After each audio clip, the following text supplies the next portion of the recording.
Vamos a leer la Biblia en Mateo 16, versículos del 13 al 19.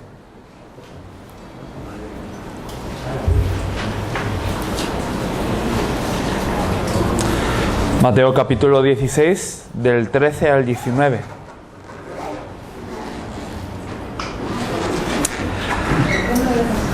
Dice la Biblia: Viniendo Jesús a la región de Cesarea de Filipo, preguntó a sus discípulos, diciendo: ¿Quién dicen los hombres que es el Hijo del Hombre? Ellos dijeron: unos Juan el Bautista, otros Elías, y otros Jeremías, o algunos de los profetas. Él les dijo: ¿Y vosotros quién decís que soy yo? Respondiendo Simón Pedro dijo: Tú eres el Cristo, el Hijo del Dios viviente. Entonces le respondió Jesús: Bienaventurado eres, Simón, hijo de Jonás, porque no te lo reveló carne ni sangre, sino mi Padre que está en los cielos. Y yo también te digo que tú eres Pedro, y sobre esta roca edificaré mi iglesia, y las puertas del Hades no prevalecerán contra ella. Y a ti te daré las llaves del reino de los cielos, y todo lo que atares en la tierra será atado en los cielos, y todo lo que desatares en la tierra será desatado en los cielos. Amén. Vamos a orar. Señor, te damos gracias porque tú has enviado, Señor, el Evangelio al hombre. Señor, estas buenas nuevas que no son cualquier buena nueva, Señor, sino que verdaderamente ha habido redención, Señor, que no merecemos. Señor, has enviado a Jesús como el Cristo para ser no solamente aquel que, Señor, nosotros adoremos, sino has venido a ser como la respuesta de toda nuestra vida, Señor. Has venido a librarnos de todos los problemas, Señor, y ahora deseamos conocerte más. Señor, que todas las palabras que sean aquí proclamadas no sean de boca de hombre, sino, Señor, que sean palabras del Espíritu que penetren nuestro corazón. Deseamos escuchar tu voz, Señor, y que verdaderamente nuestros oídos y nuestra mente y nuestro corazón sean abiertos a tu palabra. Señor, en este momento deseamos darte todo. Y, Señor, deseamos que sea un tiempo beneficioso para salvar a toda México, Señor. Utiliza nuestras vidas para este propósito. Te damos toda la gloria y toda la honra, en el nombre de nuestro Señor Jesús, quien es el Cristo. Amén. Amén. Aquí, desde el versículo 13, nosotros vemos que Jesús lleva a los discípulos a un lugar en particular. Y muchos dicen que aquí Él los estaba llevando justo después de 3 años de ministerio público. Es decir, ellos ya habían visto varias cosas. Ellos ya habían experimentado varias de las cosas que Jesús había hecho en su presencia. No solamente habían ellos escuchado las palabras célebres de Jesús, sino también ellos habían visto los milagros y los portentos. Ellos habían caminado con Jesús, ellos habían andado con Jesús, comido con Jesús, dormido con Jesús. Ellos habían experimentado todo tipo de cosas, críticas de los fariseos, todo. Y aquí Jesús viene en la región de Cesarea de Filipo, una región muy significativa en este tiempo. Y aquí, para algunos quizás sea algo como si fuera una coincidencia, pero la Biblia no menciona esto por coincidencia. Hay una razón por la que Dios permite que esto sea escrito en la Biblia, y también por la que Jesús llega a esta región y hace esta pregunta. Yo hago una pregunta: ¿será que el pueblo de Dios puede fracasar? El pueblo que pertenece a Dios, el pueblo que realmente está bajo la protección de Dios, el pueblo que realmente conoce a Dios, ¿podrá fracasar? No. Nosotros sabemos que el pueblo de Dios no puede fracasar. Es un pueblo que realmente está con Dios. Pero en Cesarea de Filipo nosotros vemos algo muy curioso. Vemos que esta región tiene 2 nombres. Una, que es Cesarea, que es en base al César, el emperador romano. Y Filipo, que era el nombre de Herodes Filipo, un tetrarca de la región, lo cual quiere decir que él estaba encargado de poder dominar a esta región en nombre de todos los romanos. Es decir, era un representante romano, una persona del pueblo de Edom. Y entonces nosotros vemos que ahora esta tierra, originalmente que pertenecía a Israel, ahora tiene nombres romanos, está colonizada. Y nosotros también vemos que antes de llamarse Cesarea de Filipo, antes de esta historia, se llamaba Paneas. Y mucho antes de esto, se llamaba Baal-Gad. Entonces nosotros vemos que aquí, antes, esta tierra que realmente pertenecía a Israel, esta tierra que verdaderamente debía de estar bajo el dominio de Israel, bajo la bendición de Israel, ahora es una tierra que está bajo el imperio romano. Es una tierra en donde se servían ídolos, se servía al dios pagano Pan, que es el dios de las fiestas, y antes de eso se servía al dios Baal. Entonces es una tierra que tiene una historia de idolatría, es una tierra que tiene una historia de dominio. Pero antes de todo esto, esta tierra se llamaba Canaán. Es una tierra en donde debía de haber una promesa de Dios, en donde debía de haber una promesa de Dios para la fructificación y para la redención de Israel. Pero hoy en día está dominada. Aquí vemos que el pueblo de Dios había fracasado. El pueblo de Dios realmente había perdido la promesa que le era dada. ¿Pero por qué? Jesús, al traer a sus discípulos a esta región, quiere esclarecer la razón de por qué el pueblo de Dios estaba en estas condiciones. Y hace una pregunta a sus discípulos. Preguntó a sus discípulos diciendo: ¿quién dicen los hombres que es el Hijo del Hombre? Y les recuerdo que Jesús ya había estado con ellos durante mucho tiempo. Y estos discípulos ya habían escuchado acerca de las personas, qué es lo que la gente decía de este Jesús. Y ellos respondieron: unos Juan el Bautista, otros Elías, y otros Jeremías o alguno de los profetas. Y aquí esta reacción es muy curiosa, porque las personas de todos los pueblos por los que habían pasado tenían una reacción diferente. Ellos consideraban a Jesús de ciertas maneras. Y empezamos viendo Juan el Bautista. ¿Quién era Juan el Bautista? Juan el Bautista era un profeta que estaba designado por Dios para preparar el camino del Mesías. Él era alguien que iba a preparar la venida de Jesús. Y cuando Juan el Bautista empieza a predicar, él lo hace de una forma muy contundente para con los religiosos de la época. Era un mensaje muy diferente que se daba en ese tiempo. Juan el Bautista, cuando predicaba, no lo hacía viendo el favor de los hombres, no lo hacía viendo el favor religioso de las personas, sino él criticaba a los judíos, él criticaba a los religiosos y les decía que verdaderamente ellos se arrepintiesen porque el reino de los cielos se había acercado. Y decía: si hay algún soldado que esté abusando de su poder para extorsionar al pueblo, arrepiéntase y no lo haga. Él decía: si hay alguien que tiene dos abrigos, que le dé uno al que no tiene, y que se arrepientan y que se porten bien, que ellos hagan las buenas obras. Incluso criticaban a los fariseos diciendo que son una generación de víboras y cómo se atreven ellos a huir de la ira venidera. Era un hombre tan recto, un hombre de justicia, de una ley tan correcta, que incluso al mismo rey Herodes lo criticó y le dijo: no te es lícito tener a la mujer de tu hermano. Entonces perdió la cabeza. Pero Juan el Bautista, nosotros sabemos que él era un hombre de justicia, un hombre que enfatizaba lo que es lo correcto por sobre todas las cosas. Y la gente miraba a Jesús y miraba que él también criticaba a los fariseos, y miraba que él criticaba las prácticas que eran de hipocresía en su tiempo. Miraban que Jesús también enfatizaba el cumplimiento de la ley. Y entonces para algunos, ellos miraban a Jesús y le decían: eres como Juan el Bautista. Hoy en el mundo, no solo estamos hablando de este tiempo, sino hoy en el mundo hay muchas iglesias que se fijan en Jesús como Juan el Bautista. Ustedes conocerán a Martin Luther King. Es un pastor muy respetado en Estados Unidos, tanto que hay un día que celebra lo que él significa.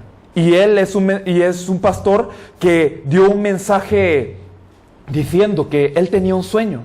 Y su sueño era que se sentaran en la misma mesa personas de tez blanca como de tez negra, que hubiera hermandad entre las personas. Y entonces él era una persona que quería reformar a la sociedad para que se apegara a las leyes de la justicia. Él era alguien que deseaba la igualdad, él era alguien que enfatizaba mucho los derechos humanos. Y entonces muchas iglesias han seguido esta corriente de querer revolucionar a una sociedad corrupta, de querer corregir lo que está tergiversado y de querer hacer que los gobiernos también se porten rectamente y con una ley justa. Esto era lo que enfatizaba Juan el Bautista. Pero cuando los discípulos le dijeron a Jesús esto, Jesús no les dijo nada. Otros decían que Jesús era como Elías. Y Elías, ustedes saben que era un profeta de gran poder en el Antiguo Testamento. Una de las cosas que él hizo fue que no lloviese durante 3 años. Y verdaderamente esto lo hizo para enseñar al pueblo de Dios que se tenía que arrepentir. Cuando él se enfrentó a los profetas de Baal, entonces él se enfrentó a 500, pero realmente él terminó siendo vindicado por Dios. Se le dio victoria de Dios. Verdaderamente él mostraba portentos y señales milagrosas. Caía fuego del cielo. Era un profeta de poder muy impresionante, tanto que todo el pueblo podía reconocer que verdaderamente Dios estaba de su lado. Y las personas miraban a Jesús en ese tiempo y también veían lo mismo, veían milagros, veían señales, veían lo sobrenatural. Y ellos veían cómo verdaderamente pasaban cosas que no ocurrían con las otras personas. Y entonces decían, Jesús, eres como Elías. Y hoy en el mundo también hay muchas personas que piensan que Jesús es Elías, que siguen los milagros y que siguen las señales y que siguen las sanidades y que siguen muchas cosas sobrenaturales del Espíritu. Claro, Jesús mostró señales, Jesús hizo estas cosas. Pero Jesús, cuando los discípulos le dijeron, eres como Elías, él no dijo nada. Otra de las cosas que acontecía, eres como Jeremías. ¿Y Jeremías quién era? Era un profeta llorón, un profeta de lágrimas. Si nosotros podemos ver el libro de Jeremías y también Lamentaciones, sabemos cómo era el corazón de Jeremías. Era alguien que se compungía por el sufrimiento que tenían los huérfanos y las viudas de Israel. En ese tiempo Israel estaba sufriendo muchísimo y Jeremías, viendo el padecimiento del pueblo, él se lamentaba mucho y él lloraba por el pueblo. Y las personas miraban a Jesús hacer lo mismo. Cuando murió Lázaro, miraban que él lloraba. Y cuando él veía al pueblo, los miraba como ovejas esparcidas sin pastor. Y entonces a Jesús le dolía el corazón por ellos. Entonces Jesús se mostraba muy misericordioso, muy compasivo con las personas. Y él entonces ayudaba a los pobres, ayudaba a los que no tenían. Y entonces las personas decían, Jesús, eres como Jeremías. Hoy las iglesias también piensan que Jesús es como Jeremías. Piensan que el dar abrigo y pan y agua y techo a los que lo necesitan es lo que vino a hacer Jesús. Piensan que la filantropía, piensan que las buenas obras y que todo lo que se trata de ayudar al debilitado es lo que tiene que hacer la iglesia. Y claro, esto es bueno. Claro, Jesús mostró aspectos de esto. Pero Jesús, cuando le dijeron que era Jeremías, no dijo nada. Otra de las cosas que los discípulos enfatizaban, eres como uno de los profetas.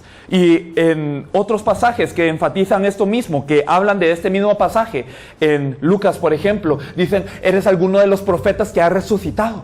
Y muchas personas miraban a Jesús como esta manera, pensaban que era uno más de los profetas, alguno otro que venía anunciando la palabra de Dios. Quizás pensaban que era alguien más que venía a dar una nueva palabra. Y muchos hoy en día también piensan así. Piensan que Jesús se trata de estudiar la Biblia y de escudriñar las Escrituras. Y claro, sí hay que escudriñar las Escrituras, pero no con el conocimiento, uno se salva. Incluso hay muchas personas que siguen a los profetas de aquí para allá. Y entonces cuando viene un gran profeta de renombre, entonces todas las personas se reúnen con el afán de conocer el futuro que ellos tienen. Y entonces quieren decir, ¿qué es lo que verdaderamente Dios quiere para mí? Y entonces preguntan a los profetas. Y ha llegado hasta el punto en donde confían más en la palabra profética que en la misma Biblia. Entonces así se han vuelto muchas iglesias de hoy en día también. Y en ese tiempo también lo era así. Unos les decían que era Juan el Bautista, otros Elías, otros Jeremías o alguna de los profetas. Y claro, Jesús mostraba quizás ciertos aspectos de todos ellos, pero Jesús no era ellos. Esto no era lo que era Jesús. Y esto era lo que creía el pueblo. El pueblo de Israel no conocía a Jesús y por eso había fracasado. No conocía verdaderamente al Mesías cuando le era enviado. Pensaba que Jesús era alguien legalista, alguien misticista, alguien humanista o alguien enfocado en el estudio o incluso en la unificación religiosa. Pero Jesús no les dijo nada a los discípulos cuando ellos confesaron esto, sino que preguntó una cosa: ¿y quién decís vosotros que soy yo? Y esta es la misma pregunta que Él hace a la iglesia hoy en día. En este tiempo, muchas iglesias abundan. Y estamos en un tiempo en donde hay tanta información, tanta prédica, que nosotros no sabemos qué es lo correcto, que las personas no saben qué tienen que escuchar. Pero en este tiempo le pregunta a la iglesia: ¿y quién decís vosotros que soy yo? ¿Cómo me conocen? ¿De qué manera piensan de mí? ¿Piensan que yo soy Juan el Bautista? ¿Piensan que yo soy Elías o Jeremías o alguno de los profetas? Los discípulos en este tiempo, y les recuerdo, ellos habían estado 3 años en este tiempo junto con Jesús. Habían caminado con Él, habían comido con Él, habían escuchado las prédicas. Incluso cuando Jesús hablaba en parábolas, especialmente a los discípulos les explicaba las parábolas, y no entendían, y no hallaban verdaderamente quién era Jesús durante 3 años con un desconocido. Y Jesús dentro de poco tiempo tenía que cargar la cruz. Dentro de poco tiempo Él tenía que hacer el sacrificio final y tenía que resucitar. ¿Y qué iban a predicar estos discípulos si no conocían? Iban a predicar: Jesús es como Juan el Bautista, arrepiéntete y pórtate bien y entonces irás al cielo. ¿O iban a predicar: sigue tu milagro y corre por tu milagro? ¿O iban a predicar: ayuda al prójimo y si ayudas al prójimo pues estás bien con Dios? ¿O iban a predicar: pues Jesús es uno de tantos profetas y yo tengo que tomar enseñanzas de Él, así como de Mahoma y de Buda? ¿Qué era lo que tenían que predicar estos discípulos? ¿Cuál era la preocupación de Jesús?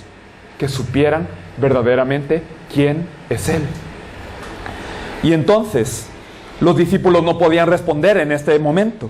Pero Pedro que es tan impulsivo, Pedro que muchas veces cometió errores, él verdaderamente en este tiempo confiesa una cosa. Versículo 16. Respondiendo Simón Pedro dijo: tú eres el Cristo, el Hijo del Dios viviente. Tú eres el Cristo, el Hijo del Dios viviente. Y aquí vemos que cambia la manera de Jesús, cambia lo que Jesús había percibido de ellos, y Jesús se sorprende. Aquí mismo en el contexto vemos que Jesús le respondió: bienaventurado eres, Simón, hijo de Jonás, bendecido eres. Y fue un cambio radical porque Jesús comprendía lo que los discípulos estaban pensando en ese tiempo. Los discípulos quizás pensaban de la misma manera que el pueblo. Quizás habían visto los milagros o las prédicas o el compadecimiento y quizás pensaban: es un hombre bueno, es un maestro. Pero no pensaban que era el Cristo. Y Pedro aquí confiesa: tú eres el Cristo. Y entonces Jesús se sorprende y le dice: bienaventurado, ¿cómo lo supiste? Y le dice: pues esto no te lo reveló carne ni sangre. Esto no es algo que puedes saber por educación. Esto no es algo que puedes saber porque hayas escuchado muchas prédicas. Esto no es algo que puedes saber simplemente porque eres inteligente o porque viste un patrón de las Escrituras. No, esto es algo que te tiene que revelar el Padre.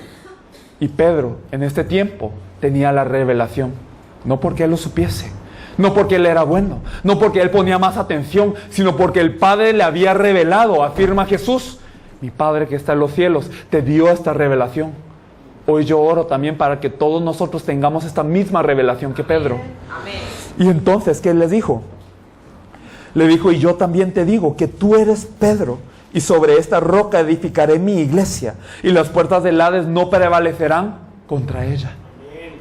¿Y qué más le dijo? Le dijo: a ti te daré las llaves del reino de los cielos, y todo lo que atares en la tierra será atado en los cielos, y todo lo que desatares en la tierra será desatado en los cielos. Entonces aquí Jesús, después de haberle dicho bienaventurado, después de haberse sorprendido, empieza a derramar todo tipo de bendiciones sobre Pedro. ¿Por qué? ¿Qué significaba el hecho de que él hubiese confesado que era el Cristo? ¿Por qué fue impactado Jesús de tal manera para que le diese tantas bendiciones a Pedro? Era porque nadie en el mundo lo sabía. Nadie en el mundo había reconocido a Jesús verdaderamente como el Cristo. Algunos decían: cuando venga el Mesías, ¿hará más señales que este? Otros decían: ¿quién es este? Es un profeta de gran poder. Otros decían: puede ser el Cristo, pero nadie se atrevía a afirmarlo como Pedro en este momento. Quizás lo sabían de mente, quizás se imaginaban la posibilidad, pero en este momento llegó la certeza a Pedro, la revelación de decir: Él es el Cristo, Él es el verdadero Rey que me libera de Satanás, Él es el verdadero sacerdote que me saca del pecado, Él es el verdadero profeta que me reúne con Dios, Él es el Cristo que me verdaderamente resuelve todos los problemas de la humanidad. Esto era lo que él había sentido en este momento, y por eso Jesús se sorprende. La revelación no es algo común y corriente. Es algo que verdaderamente puede salvar al mundo. Y por eso Jesús le dice a Pedro: tú eres Pedro, y sobre esta roca edificaré mi iglesia. Y no es una roca del papado o de una autoridad de tener algo sobre la iglesia, no, sino que roca estaba hablando él. Estaba diciendo que la revelación de la fe, de creer que Jesús es el Cristo, sobre esta confesión de fe, sobre esta creencia, sobre esta certeza, él iba a edificar su iglesia. Y las puertas del Hades no iban a prevalecer sobre ella. Y hoy en día, ¿cómo vemos a la iglesia? Hoy en día, ¿cómo está la iglesia? ¿Edificada sobre la roca y venciendo a las puertas del Hades? Lamentablemente, hoy vemos a muchas iglesias que en lugar de vencer al Hades, hoy están siendo dominadas por el Hades. Están siendo verdaderamente tomadas como un campo de juego de Satanás. Pero verdaderamente, ¿qué significa esto? Que no estamos edificados sobre la roca. Que la iglesia no reconoce que Jesús es el Cristo. Han pensado de Jesús quizás como Juan el Bautista, queriendo hacer reformas sociales y pues criticando el gobierno y queriendo meter quizás personas cristianas al gobierno para cambiar todo. Y claro que eso está bien, pero eso no es el evangelio. Otros han querido quizás seguir los portentos y los poderes y las sanidades y corre por tu respuesta de oración y Dios puede hacer un milagro en tu vida. Sí, qué bueno, pero eso no es el evangelio. Otros quizás han querido ayudar al pobre y al destituido y mostrar compasión, y eso es claro, muy bueno, pero eso no es el evangelio. Entonces, no estamos levantados sobre la roca. Pero cuando estamos levantados sobre la roca, que Jesús es el Cristo, entonces verdaderamente las puertas del Hades no pueden prevalecer sobre nosotros. Jesús el Cristo es aquel que ha resuelto todos los problemas del pasado. Romanos 8:2 nos dice que ya nos traspasó de la ley del pecado y de la muerte, y verdaderamente ahora permanecemos en la ley del Espíritu de vida en Cristo Jesús. Todos los pecados del pasado ya han sido consumados. Y también los del presente, porque en Mateo 28:20 nos dice que Él estará con nosotros hasta lo último, hasta el fin del tiempo. Así que si Él está con nosotros, ¿tenemos algún problema? El presente está resuelto también, e incluso el futuro, porque Filipenses 3:20 nos dice que nuestra ciudadanía no está aquí, está en los cielos, lo cual quiere decir que pase lo que pase, verdaderamente estaremos con Él. Así que el futuro también está resuelto. Es una respuesta íntegra, es una respuesta que lo contiene todo. Por eso el creer que Jesús es el Cristo significa creer que todos mis problemas ya han sido consumados. Significa creer que todo mi pasado, mi presente y mi futuro ya está dentro de la mano de Dios. Y si es así, no puede haber algún agobio. ¿Por qué? Porque Jesús es el Cristo que ya vino a resolverlo todo. Esto es verdaderamente lo que nosotros podemos afirmar. Incluso a Pedro le dijo: y yo te doy las llaves del reino de los cielos. Y todo lo que tú atares en la tierra será atado en los cielos, y lo que desatares en la tierra será desatado en los cielos. Le dio la autoridad de tener todas las respuestas. ¿Cuándo? Cuando creyó que Jesús es el Cristo. Así de grande es esta confesión.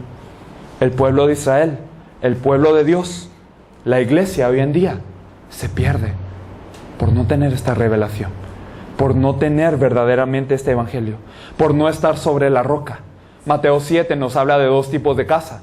Nos habla de las casas que están edificadas sobre la roca, que viene la tempestad y la tormenta y la lluvia y no la puede arrebatar. ¿Por qué? Porque está sobre la roca. Pero hay casas que están fundadas sobre la arena y que al parecer son grandes, al parecer pueden estar bien formadas, pero viene la tempestad, viene la lluvia, viene el viento y se cayó, porque no estaba sobre la roca. Y la roca es que Jesús es el Cristo. Esto es verdaderamente, por eso el núcleo de la Biblia. Por eso nos dice Juan 20:31 que todas estas fueron escritas para que creáis esto, porque no hay nada más importante en la Biblia que creáis que Jesús es el Cristo, y todo está contenido en esto. Por eso nos dice en Juan 5:39 que todas las escrituras dan testimonio de Él. Nos dice también Hechos 5:42 que todos los días por el templo y por las casas los miembros de la iglesia primitiva y los apóstoles no cesaban de enseñar y predicar que Jesús es el Cristo, porque sabían que esto era el único mensaje que verdaderamente podía dar vida a las personas. Y nosotros hemos explorado ya todo el libro de Hechos y hemos comprobado que hay un patrón. Hemos comprobado que hay un solo mensaje de la iglesia primitiva, que Jesús es el Cristo, porque verdaderamente esto es lo que preocupa al Señor. Esto era el deseo del Señor, que verdaderamente la gente lo conociera correctamente, porque si no, verdaderamente podemos creer de cualquier forma en Jesús, en un Jesús que me dice cómo vestirme, que me dice que no tengo que decir malas palabras, pero que ahí se quedó. En un Jesús que quizás me sane, en un Jesús que quizás haga que yo me caiga, en un Jesús que quizás me haga emocionarme, pero que ahí se quedó.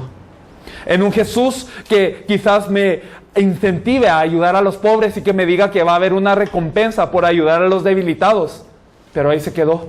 O en un Jesús que quizás me va a hacer estudiar la Biblia y que me va a dar una profecía, pero ahí se quedó. Esto no nos garantiza nada, pero solamente creer que Jesús es el Cristo lo es todo. Vamos a pasar al siguiente tema. ¿Qué es la salvación? Esto está en la página 14. Me gustaría que viésemos un versículo que ustedes bien conocen, Juan 3:16. Juan capítulo 3, versículo 16. Nos dice: porque de tal manera amó Dios al mundo, que ha dado a su Hijo unigénito, para que todo aquel que en Él cree no se pierda, mas tenga vida eterna. Y este es un versículo que nosotros hemos escuchado mucho. Mucho se ha evangelizado con este versículo, pero en realidad, ¿qué significa? Que el autor de la salvación no soy yo, sino es Dios, porque Dios es el que amó de tal manera al mundo. Y no es una religión, no es por un esfuerzo humano, no es porque yo haga las cosas bien, sino es gracia de Dios. Y gracia significa que es un regalo que nosotros no merecemos, porque ha dado a su Hijo unigénito para esto. No es un mérito que nosotros tenemos que tener, sino la fe. Por la fe es que nosotros somos salvos, y por eso nos dice para que todo aquel que en Él cree. Eso es un regalo de Dios. No se pierda, mas tenga vida eterna. Y entonces esto no es por obras, no es por algo que nosotros hagamos bien, no es porque todos los domingos vengamos a la iglesia, no es porque nos hemos esforzado en servir y porque hemos desempeñado un ministerio de alabanza bueno, o porque nosotros hemos estado en el ministerio de intercesión, o porque nosotros hemos evangelizado a algunas personas, o porque hemos sido buenos. Es por gracia, es por creer que Jesús es el Cristo. Y por eso verdaderamente nosotros obtenemos la salvación. ¿Pero qué es la salvación? Muchas veces hemos tenido una idea errada de qué es la salvación, porque nosotros pensamos que el creer en Jesús como el Cristo termina en que, bueno, yo ahora me muero y voy al cielo y ahí está, pero eso es una parte de la salvación simplemente. El ser salvo no simplemente implica que ahora yo voy a venir a la iglesia todos los domingos vestido bien y ahora ya no voy a decir malas palabras y que ahora me voy a comportar de forma diferente. La salvación es algo tremendo. Salvación significa que nosotros hemos sido rescatados de algo, salvados de algo, quitados de algo. ¿Y de qué fuimos quitados? Y lo hemos explorado hoy en la mañana. Las garras de Satanás. Nosotros antes éramos hijos de Satanás. Primera de Juan 3:8 nos dice que todo el que practica el pecado es del diablo. Pertenecíamos al diablo porque todos éramos pecadores. Pero para esto vino el Hijo de Dios, para destruir, para deshacer toda obra del diablo. Y entonces nos rescató de toda garra de Satanás, de todo dominio de Satanás. Colosenses 1:13 nos dice que nosotros hemos sido trasladados de esta potestad del diablo al reino de su Hijo amado. Y no nos dice, te trasladaré si haces buenas obras, o te trasladaré si tú das el diezmo. No, ya hemos sido trasladados. Amén, amén. Somos libertados de Satanás ya. También del problema del pecado, porque del pecado nosotros no nos podíamos salir, y la paga del pecado es la muerte, y nosotros no podíamos pagar esta deuda. Pero en Marcos 10:45 nos dice que Él no vino para ser servido, sino para servir y dar su vida en rescate por muchos. Él mismo se vino a dar para rescatarnos. En otras versiones nos dice para hacer un sacrificio por nosotros, para Él pagar el precio de nosotros. Y nos vino a rescatar. Por eso es que nosotros podemos afirmar en Romanos 8:1 que ninguna condenación hay para los que están en Cristo Jesús. Nos rescató del pecado. Y finalmente nosotros podemos saber que nosotros estábamos separados de Dios, alejados, lejos de Dios, pero que ahora nosotros podemos estar eternamente junto con Dios. Juan 1:12 nos dice que más a los que le recibieron, a los que creyeron en su nombre, les dio la potestad de ser hechos hijos de Dios. Nos dio la potestad, el derecho de ser hijos de Dios cuando antes éramos hijos de Satanás. Nos dio la potestad de estar en la luz cuando antes estábamos en las tinieblas. Cuando antes estábamos en maldición y en condenación, ahora estamos en bendición. Ahora nos ha hecho estar junto con Él. Y el estar con Dios lo es todo. Esto es lo que nosotros hemos visto, que es la salvación. O sea que la salvación no simplemente es que yo me muero y me voy al cielo, sino que ahora en este momento, desde que yo creo que Jesús es de Cristo, todo esto aplica a mi vida. Ya no estoy condenado, ya no estoy bajo la autoridad de Satanás, ya no estoy lejos de Dios, sino he recibido el espíritu de adopción. Y por eso ahora le puedo decir, Abba, Padre. Yo puedo estar cerca de Dios. Y por eso la bendición de la salvación significa que el problema fundamental es resuelto completamente. Y vamos a ver un pasaje. Juan 19:30, por favor.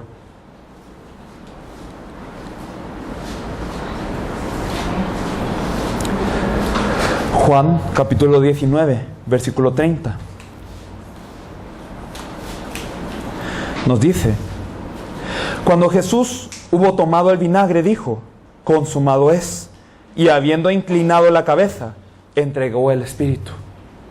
Esto es un pasaje que nos describe cuando Jesús estuvo en la cruz. Y Él, después de haber cargado la cruz, lo que confiesa ante todos es: consumado es. Se terminó. Yo ya lo hice. Y no lo decía simplemente porque Él había terminado su vida, sino todo su ministerio como el Cristo ya ha sido hecho. Ya ha sido terminado. Ya Él consumó el problema de la humanidad. Él consumó ya el pecado que nos asediaba. Satanás ya fue vencido y el camino para el Padre ya fue abierto. Entonces Él ya hizo todo. Verdaderamente, todos los problemas que venían como consecuencia de nuestra separación de Dios, de nuestro pecado y por Satanás, también fueron resueltos. Consumado es. Se terminó. Yo ya lo hice, dice Jesús. Entonces, esto es la salvación. Es algo perfecto. Jesús no murió en la cruz y derramó toda su sangre y padeció el pecado de toda la humanidad para darnos una salvación a medias. Él dijo: consumado es. Y por eso nosotros sabemos que eso es la solución de todos los problemas. Y realmente, si Jesús es el Cristo y si nosotros le hemos aceptado, el Espíritu de Dios ha entrado dentro de nosotros. Y entonces estamos restaurados al estado original. ¿Y cuál era el estado original? Génesis 1, del 26 al 27 nos dice que ellos eran hechos a la imagen y semejanza de Dios. Restauramos esta semejanza de Dios, lo cual quiere decir que siendo seres espirituales hemos vuelto a Dios.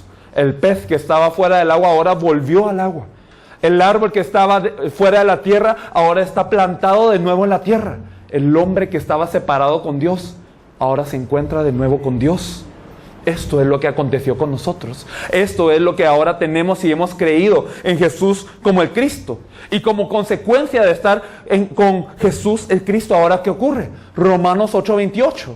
Es algo que ustedes han escuchado muy bien, que todas las cosas ayudan a bien para los que aman a Dios. Ahora verdaderamente como estoy con Dios, ahora como verdaderamente he sido reconciliado con Dios, todas las cosas ayudan a bien. Todas las cosas que me suceden ahora están verdaderamente bajo el dominio de Dios. Todo está bajo la protección de Dios. Incluso nos dio todas las cosas. Y me gustaría que me acompañasen a Romanos 8, por favor. Romanos capítulo 8.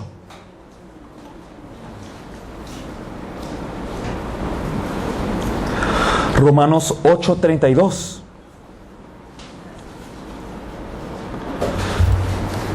Romanos 8:32 nos dice: el que no escatimó ni a su propio Hijo, sino que lo entregó por todos nosotros, ¿cómo no nos dará también con Él todas las cosas? ¿Quién acusará a los escogidos de Dios? Dios es el que justifica. ¿Quién es el que condenará? Cristo es el que murió, más aún el que también resucitó, el que además está a la diestra de Dios, el que también intercede por nosotros. O sea que si Dios decidió dar lo más precioso de Él, a su Hijo unigénito, por nosotros, ¿cómo no nos dará con Él todas las cosas? si ya nos dio lo más valioso que Él tenía, si verdaderamente todo está dentro de Cristo, entonces ¿cómo no lo vamos a tener todo? ¿Y quién nos va a condenar si Él es el que murió? ¿Y quién verdaderamente es el que nos va a acusar si Él es el que fue acusado? Y aquí nos dice, incluso es el que murió Él, más aún el que también resucitó, y Él ahora está a la diestra de Dios intercediendo con nosotros. Encima de eso, Él está dando todo por nosotros. No solamente es un sacrificio que ya hizo, sino Él se encuentra con nosotros aún en el día de hoy. Por eso el Espíritu Santo vino con nosotros como un consolador y está con nosotros. Primera de Corintios 3:16 nos dice, ¿no sabéis que vosotros sois el templo de Dios y que el Espíritu Santo mora dentro de vosotros? Si el Espíritu Santo mora dentro de nosotros, ¿qué más nos falta? Si Dios está con nosotros, el Espíritu Santo de Dios es Dios mismo. Si Él está con nosotros, verdaderamente, ¿qué nos hace falta? En realidad tenemos el poder para poder trascender todas las cosas ahora. Filipenses 4:13 nos dice, todo lo puedo en Cristo que me fortalece. Y vamos a explicar el significado de esto en todo. E incluso nos da la razón para conocer todas las cosas, como lo dice Primera de Juan 2:27, y me gustaría que me acompañasen. Primera de Juan 2:27 nos dice, pero la unción que vosotros recibisteis de Él permanece en vosotros, y no tenéis necesidad de que nadie os enseñe, así como la unción misma os enseña todas las cosas, y es verdadera, y no es mentira, según ella os ha enseñado, permaneced en Él. ¿Y qué es la unción? La unción del Santo. ¿Y quién es el Santo? Jesús, el Cristo. Entonces, la salvación no es algo básico, hermanos. No es algo que simplemente uno le enseñe a personas que recién vienen a la iglesia, sino la salvación es algo que es algo sumamente importante. Es algo que es tan importante que todos nosotros debemos de estar asegurados de qué es. Y pueden haber definiciones muy difíciles de la salvación, pero lo más simple que nosotros podemos ver de la Biblia es que todo se ha terminado. Todo el asunto de Satanás que asediaba nuestra vida, todo el pecado que nos separaba de Dios, y también todo ese estado de estar alejados de nuestro Creador, de estar como pez fuera del agua, eso ya se ha terminado. Y entonces, si hemos creído que Jesús es de Cristo, esto de inmediatamente se muestra en nuestras vidas. Ya todo lo que nos pasa a nosotros está bajo el control de Dios, por lo que todo ayuda para bien. Y nosotros sabemos que si Él nos ha dado a su Hijo unigénito, entonces tenemos todo en Él. Él incluso se encuentra intercediendo al Padre por nosotros. Tenemos algo absoluto, y a esto le llamamos salvación. El problema del pasado, el problema del presente, el problema del futuro, todo queda solucionado cuando creemos que Jesús es el Cristo. Esto es la salvación, hermanos.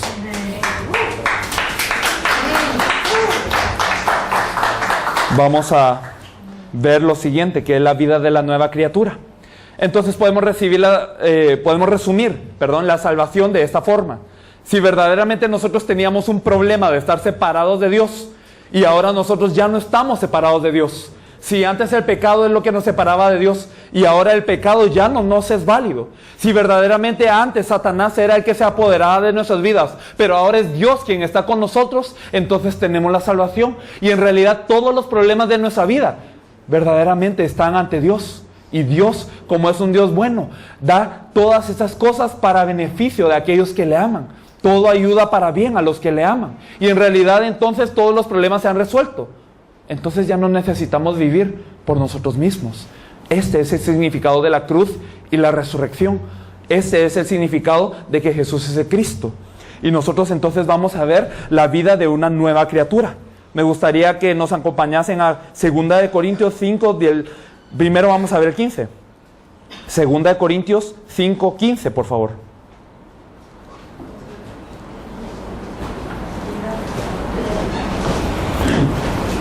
2 Corintios 5, 15 nos dice, y por todos murió, para los que viven ya no vivan para sí, sino para aquel que murió y resucitó por ellos. Aquí yo quiero hacer mención de algo que es distinto. Generalmente las personas cuando van a la iglesia vienen a buscar ciertas cosas, vienen a buscar ciertas intenciones. Entonces, generalmente cuando las personas vienen a la iglesia vienen a orar en lágrimas buscando de Dios. Pero ¿qué es lo que buscan de Dios? Yo sé que muchas iglesias oran de la siguiente manera. Dicen: Dios, por favor, protégeme. Dios, por favor, haz que mi trabajo sea bendecido. Dios, que mis hijos sean protegidos. Dios, que mis familias sean protegidas. Señor, que todo lo que yo haga prospere. Señor, y también dame salud. Señor, y también dame esto. Y Señor, dame lo otro. Y Señor, esto y lo otro. Y piden y piden. Y entonces, al final de cuentas, Dios, pues, es un método para que ellos alcancen lo que ellos desean. Están utilizando la cruz y la resurrección para poder alcanzar la solución del problema de su carne. Y nosotros vemos en la Biblia cómo nos llama, cómo la Biblia considera a estas personas. En Filipenses 3, del 18 al 19, por favor. En Filipenses 3, del 18 al 19, nos dice: porque por ahí andan muchos, de los cuales os dije muchas veces, y aún ahora lo digo llorando, que son enemigos de la cruz de Cristo, el fin de los cuales será perdición, cuyo Dios es el vientre, y cuya gloria es su vergüenza, que solo piensan en lo terrenal. Y perdonen, hermanos, si les tengo que hablar fuerte, pero esto es lo que dice la Biblia. Si hemos venido pidiendo lo terrenal, si verdaderamente nuestro Dios ha sido nuestro vientre, nuestra satisfacción de la carne, entonces verdaderamente hemos venido siendo enemigos de la cruz. Hemos visto a Cristo como alguien que simplemente resuelve nuestros problemas de la carne. Y verdaderamente yo les quiero decir que esto es algo severo. Nosotros vemos a los idólatras. Aquí en México hay muchos ídolos y hay muchas prácticas que en realidad nosotros podemos ver que son condenables. Y estas prácticas, estas personas que adoran a los ídolos, ¿por qué lo hacen? ¿Porque les gustaría mucho este ídolo? ¿Porque aprecian mucho a la Virgencita? No es eso. ¿Por qué ellos lo hacen? Porque ellos piensan que si adoran a esta Virgen o a esta Santa Muerte o lo que sea, entonces ellos verdaderamente van a ser bendecidos. Ellos piensan que por rendirle culto a estas figuras, ellos van a ser protegidos y de que estos ídolos los van a proteger de algún mal. Y de que estos ídolos les van a dar una bendición financiera. Y de que estos ídolos van a hacer que nada malo les pase a sus hijos y que su salud esté siempre bien. Pero los cristianos, ¿qué hacen? Vienen a la iglesia y ellos sirven a Dios y dan el diezmo, y ellos vienen a la iglesia porque piensan que si no vienen les va a pasar algo malo. Porque si piensan que si vienen entonces Dios los va a bendecir, y piensan que si vienen entonces van a tener una prosperidad financiera, y piensan que si vienen entonces su salud va a ser guardada. Entonces estamos creyendo en Jesús de la misma manera en que los idólatras adoran a los ídolos. Idolatría de la iglesia. Hoy en muchas iglesias de México se practica esto. Entonces, ¿cuál es la verdadera fe? ¿Qué es lo que verdaderamente nosotros debemos de reconocer como nuestra fe? Porque nuestra fe no es como la de los idólatras. Me gustaría que regresásemos a 2 Corintios, por favor. 2 Corintios, capítulo 5, versículo 15. Y lo vamos a leer de nuevo. 2 Corintios 5, 15. Y por todos murió, para los que viven, ya no vivan para sí, sino para aquel que murió y resucitó por ellos. Entonces nosotros vemos que la intención del Señor al morir no era que nosotros utilizásemos la cruz y la resurrección como un ídolo. No era que nosotros viviésemos para nosotros mismos, ni que nosotros pidiésemos para nuestras necesidades de la carne. No era para que nosotros utilizásemos esta cruz y la resurrección para resolver lo que ya ha sido resuelto por Él. Porque las personas que creen de esta manera, que las cosas no han sido resueltas aún y que tienen que venir a pedir siempre, están creyendo de la manera que la Biblia nos dice que no es así. Están resolviendo algo que en realidad ya quedó resuelto. En realidad están afanados por las cosas de la carne, pero las cosas de la carne nunca se van a acabar. Vamos a nosotros utilizar la cruz y la resurrección perpetuamente hasta el día de nuestra muerte, porque en realidad el problema de la carne no se acaba. No termina de ser, porque siempre las personas que creen de esta manera buscan algo nuevo por qué afanarse, y entonces nunca nos va a dar tiempo para vivir por el Señor y la resurrección. Por eso el Señor nos dice que ya todo está hecho y que Él murió para que nosotros ya no vivamos por nosotros mismos, para que ya no nos afanemos por nuestras cosas, sino que verdaderamente nosotros vivamos para Él, para aquel que murió y resucitó por nosotros. E incluso en el versículo 16, de manera que nosotros de aquí en adelante a nadie conocemos según la carne. Y nos dice, y aun si a Cristo conocimos según la carne, ya no lo conocemos así. Si antes nosotros veníamos a la iglesia porque nos preocupaba que Dios no nos fuese a bendecir, o si teníamos alguna enfermedad, o si creíamos que Cristo era una lamparita mágica, ya no lo conocemos así. Nuestros problemas de la carne ya quedaron resueltos, porque nuestro problema fundamental, que es Satanás, el pecado y la separación de Dios, también quedaron resueltos. Y hemos visto que por estar separados de Dios vienen todos los problemas, como lo vimos en Génesis 3, 16 al 24. Pero cuando verdaderamente Jesús el Cristo ya hizo todo en la cruz y la resurrección, entonces sabemos que creyendo en su nombre ya podemos estar con Dios. Y si estamos con Dios, nada nos falta. El Salmo 23 nos dice: Jehová es mi pastor y nada me faltará. Si Jehová es mi pastor, si Jehová está conmigo, si yo estoy con Él, entonces nada me falta. Ya mi vida está resuelta. Ya no tengo por qué preocuparme de mi vida. Y como yo verdaderamente ya no tengo ningún problema, entonces, ¿qué ocurre? Yo puedo vivir por Él. Yo puedo verdaderamente entregarme a Él. Y yo muero junto con Él y ya resucité con Él. Y no soy yo el que vivo, mas Cristo en mí. Esa es la vida de un nuevo creyente. Por eso nos dice el versículo 17: de modo que si alguno está en Cristo, nueva criatura es. Las cosas viejas pasaron, he aquí todas son hechas nuevas. Y a mí me gustaría que no me malentendiesen en esto. No quiere decir que cuando yo crea en Jesús como el Cristo, de repente mis problemas financieros se van a acabar. No quiere decir que de repente mi enfermedad se va a curar. No quiere decir que de repente este problema que me andaba agobiando ahora se va a resolver al instante. No. Puede ser que estas cosas continúen. Puede ser que estas cosas sigan. Puede ser que estas cosas no se acaben, incluso que tengamos que cargar el resto de nuestra vida. Y a mí me gustaría que nosotros viésemos otro versículo de la Biblia para explicar esto mejor. Vamos a ver en 2 de Corintios.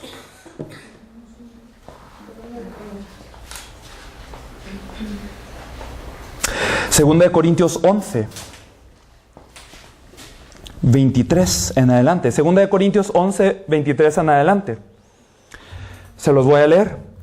¿Son ministros de Cristo? Como si estuviera loco hablo. Yo más. En trabajos más abundante. En azotes sin número. En cárceles más. En peligros de muerte muchas veces. De los judíos 5 veces he recibido 40 azotes menos 1. 3 veces he sido azotado con varas. 1 vez apedreado. 3 veces he padecido naufragio. 1 noche y 1 día he estado como náufrago en alta mar. En caminos muchas veces. En peligros de ríos. Peligros de ladrones. Peligros de los de mi nación. Peligros de los gentiles. Peligros en la ciudad. Peligros en el desierto. Peligros en el mar. Peligros entre falsos hermanos. En trabajo y fatiga. En muchos desvelos. En hambre y sed. En muchos ayunos. En frío y en desnudez. Y además de otras cosas, lo que sobre mí se agolpa cada día, la preocupación por todas las iglesias. Este es Pablo hablando. Pablo, el que nosotros consideramos como representante de la vida cristiana ideal. Este Pablo que verdaderamente nosotros miramos como un modelo de lo que significa ser un buen cristiano. Pablo no era que vivía sin sus afanes. Aquí vemos todos los problemas que Pablo tenía. Vemos que Pablo había sido azotado, que había estado en peligros de camino, de desierto, de mar, de todo. Él incluso temía la traición de las personas de su país, así como de los gentiles. Y uno podría decir, pues, si verdaderamente yo he servido a Dios, si verdaderamente yo he vivido por Dios, pues, ¿por qué me pasa esto?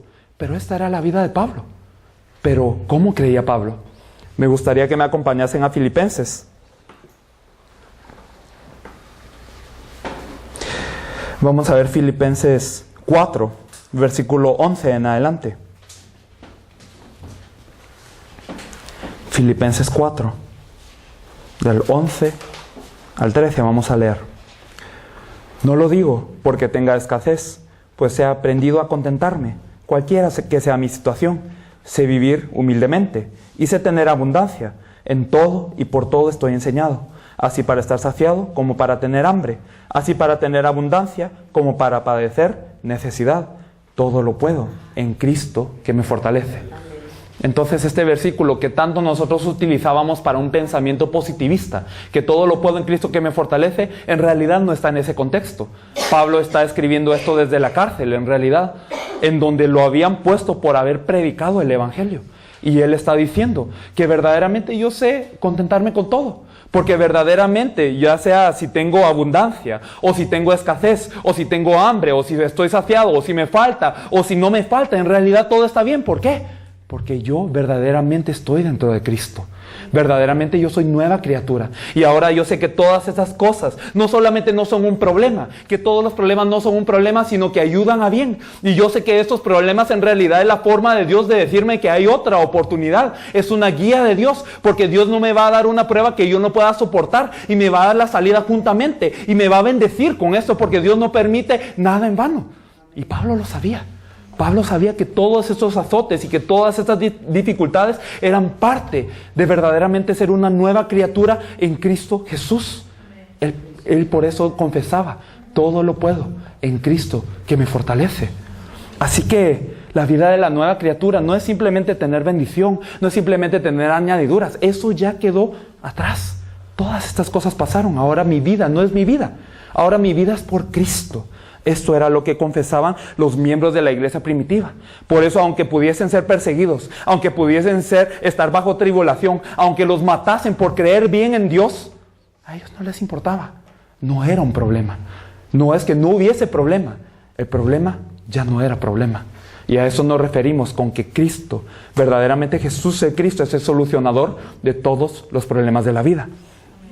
¿Y qué pasa entonces con las personas que verdaderamente viven la vida de la nueva criatura? Ahora, ¿cuál es nuestro deber? Regresando a 2 Corintios 5, 17.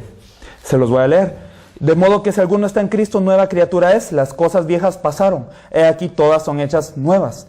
Y todo esto proviene de Dios, quien nos reconcilió consigo mismo por Cristo y nos dio el ministerio de la reconciliación. Que Dios estaba en Cristo, reconciliando consigo al mundo, no tomándoles en cuenta a los hombres sus pecados, y nos encargó a nosotros la palabra de la reconciliación. Así que somos embajadores en nombre de Cristo, como si Dios rogase por medio de nosotros, o rogamos en nombre de Cristo, reconciliados con Dios. Así que si nosotros ya no tenemos necesidad de vivir por nosotros mismos, y si ahora tenemos necesidad de vivir por Cristo, ¿qué es lo que quiere Cristo? ¿Qué es lo que desea el Señor? ¿Qué es lo que desea Dios? El ministerio de la reconciliación. Porque todas las personas afuera y tanto las personas también de la iglesia hoy en día están sin este evangelio. No están reconciliados con Dios. Siguen aún estando bajo el yugo de Satanás y del pecado y de la separación de Dios. Pero nosotros, ahora que hemos recibido el evangelio que Jesús es el Cristo, entonces ¿cómo tenemos que vivir? ¿Qué es lo que desea Dios? ¿Qué es lo que hacía la iglesia primitiva? Reconciliar al mundo con Cristo. Y eso era posible, ¿por qué? Porque ya no se preocupaban de su propio afán. Ni la economía, ni la muerte, ni la enfermedad, ni la persecución, ni el mal renombre. Todo eso ya era secundario para ellos. Lo que más importaba era cumplir la voluntad de Dios. Y vamos a leer un pasaje que no está en sus textos, en el Evangelio de Juan, por favor. Vamos a leer Juan 6, 39 y 40, por favor. Juan 6, 39 y 40. Muchas personas durante mucho tiempo han querido hacer la voluntad de Dios, especialmente las personas que realmente reciben la gracia de Dios en la iglesia. Generalmente se encuentran diciendo, yo estoy orando para hacer la voluntad de Dios. Y yo quiero ser guiado por la voluntad de Dios y yo quiero hacer lo que Dios desea. Pero muchas veces esta guía de Dios no llega. O muchas veces nosotros nos confundimos en qué es la voluntad de Dios y no sabemos cuál es la guía del Espíritu Santo. Si está bien ir por acá, o si hago esto, o me caso con esta persona, o me caso con la otra, o tomo este trabajo, o mejor me espero al otro, y no sabemos cuál es la voluntad de Dios. Muchos cristianos se encuentran así, a pesar de tener un deseo ferviente por hacer la voluntad de Dios. Pero en Juan 6, del 39 al 40, nos dice claramente cuál es la voluntad de Dios. Jesús mismo dice, y esta es la voluntad del Padre, el que me envió, que de todo lo que me diere no pierda yo nada, sino que lo resucite en el día postrero. Y esta es la voluntad del que me ha enviado, que todo aquel que vea al Hijo y cree en Él, tenga vida eterna, y yo le resucitaré en el día postrero. Aquí vemos la voluntad del Padre muy claramente enunciada, 2 veces incluso. ¿Cuál es la voluntad del Padre? Que de todo lo que le diere a Jesús no pierda nada, sino que le resucite en el día postrero, que ninguno se pierda y que todos procedan al arrepentimiento, en otras palabras. ¿Y qué más es la voluntad del Padre? Que todo aquel que vea al Hijo y cree en Él, tenga vida eterna. Que todo aquel que vea al Hijo crea que Él es el Cristo, que Jesús es el Cristo y que en su nombre puedan tener vida eterna. Eso es la voluntad del Padre. Primeramente que nosotros creamos que Jesús es el Cristo y después que nosotros nos dediquemos a una cosa. Y me gustaría ver 2 de Timoteo, por favor.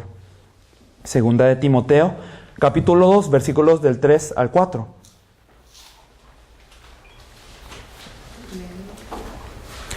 Segunda de Timoteo, capítulo 2, versículos del 3 al 4, nos dice: Tú pues, sufre penalidades como buen soldado de Jesucristo. Ninguno que milita se enreda en los negocios de la vida, a fin de agradar a aquel que lo tomó por soldado.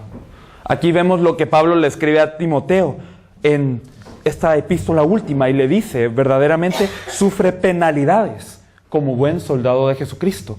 Pablo le está diciendo a Timoteo que sufra como un buen soldado, porque los soldados, ¿qué hacen? Esos soldados no se enredan en los negocios de su vida. Cuando un soldado es tomado por el ejército, ¿qué le dice el ejército? Yo me voy a encargar de todo. Yo te voy a dar tu uniforme y tu comida y tu cama y todo lo que necesitas, un salario incluso, y todo lo vas a tener. ¿Pero por qué? Porque tú te tienes que dedicar a una cosa. Tienes que dedicarte a la tarea de defender tu nación. Y entonces el soldado no se enreda en los negocios de su vida. Un soldado no está preocupándose por cuánto va a ganar. Un soldado no se preocupa por todas estas cosas, sino su único interés es verdaderamente agradar a aquel que lo tomó por soldado. Así que nosotros hemos sido llamados de esta misma manera. Hemos sido llamados no simplemente como unas ovejas que necesitan ser guiadas, sino también hemos sido llamados como soldados para hacer la buena obra que desea el Señor. ¿Y cuál es esta buena obra? Me gustaría que viésemos en Mateo 28. Mateo 28, de los versículos 18 al 20. Nos dice: Y Jesús se acercó y les habló diciendo: Toda potestad me es dada en el cielo y en la tierra. Por tanto, id y haced discípulos a todas las naciones, bautizándolos en el nombre del Padre y del Hijo y del Espíritu Santo, enseñándoles que guarden todas las cosas que os he mandado. Y he aquí, yo estoy con vosotros todos los días hasta el fin del mundo. Amén. Entonces aquí empezamos a ver desde Mateo y en todos los evangelios al final, y en Hechos 1:8 nosotros vemos una encomienda del Señor. En 2 Corintios 5, 18 y 19 vimos que es el ministerio de la reconciliación, como si Dios mismo estuviese rogando a través de nosotros: reconciliaos con Dios. Esto es lo que Dios quiere de nosotros, que primeramente nosotros creamos que Jesús es el Cristo y que nosotros podamos anunciarlo a las demás personas para que ellos mismos también sean reconciliados con Dios. Y por eso aquí nos dice: id y haced discípulos a todas las naciones. En Marcos, nos dice que verdaderamente prediquemos este evangelio a toda criatura. Hechos 1:8 nos dice que seremos testigos, seréis testigos hasta lo último de la tierra. Eso es lo que desea el Padre. Esta es la voluntad del Padre. Y todas nuestras vidas deben de estar en servicio a esto. La iglesia primitiva era así. No se enredaban en los negocios de la vida. Por eso la economía, ellos tenían todo en común. Pero no porque ellos tuviesen mucho dinero. En el tiempo de ellos era más difícil incluso que nosotros hoy en día. Pero a ellos no les importaba la falta económica. A ellos no les importaba el peligro de muerte. A ellos no les importaba no tener nada, sino que solamente se gozaban en hacer la voluntad de Dios, la evangelización mundial. ¿Por qué? Porque ellos habían nacido de nuevo. Eran nueva criatura. Porque creyeron que Jesús es el Cristo. Y que todo su problema ya no es problema. En este momento vamos a orar un momento y vamos a tomar un breve receso y después vamos a continuar. Señor, te agradecemos porque has permitido esta palabra. Señor, sabemos que en realidad Jesús es el Cristo. No queremos creer, Señor, como si Jesús fuera Juan el Bautista o Elías o Jeremías o alguno de los profetas. Señor, nosotros sabemos que es preciso en este tiempo creer que Jesús es el Cristo, Señor. Y cuando nosotros creemos así, nosotros tenemos la solución a todo problema, que Él verdaderamente ya lo ha consumado todo. Sabemos que la salvación que tú nos das, Señor, no es a medias. Señor, no es una salvación que verdaderamente le falte algo, Señor, sino nada falta cuando tú nos das esta salvación, porque Jehová está con nosotros y cuando Jehová es nuestro pastor, nada nos faltará. Señor, sabemos que verdaderamente ahora nos has llamado como soldados fieles para padecer por ti, Señor, porque sabemos que nosotros no nos tenemos que enredar en los negocios de la vida, sino que tú nos has dado todo, y que ahora nuestra única encomienda como nueva criatura es una cosa: ya no conocerte según la carne, Señor. Y si antes te conocíamos según la carne, Señor, ya no deseamos conocerte así, sino deseamos que nosotros podamos encargarnos del ministerio de la reconciliación, Señor, porque tú mismo estás rogando a través de nosotros: reconcíliese con el Padre. Deseamos cumplir la evangelización mundial. Así es, amén. Señor, te agradecemos por este tiempo, y que solamente tú seas glorificado y honrado. Que solamente tú seas alabado. En el nombre de nuestro Señor Jesús, quien es el Cristo. Amén. Amén. Vamos a descansar un tiempo.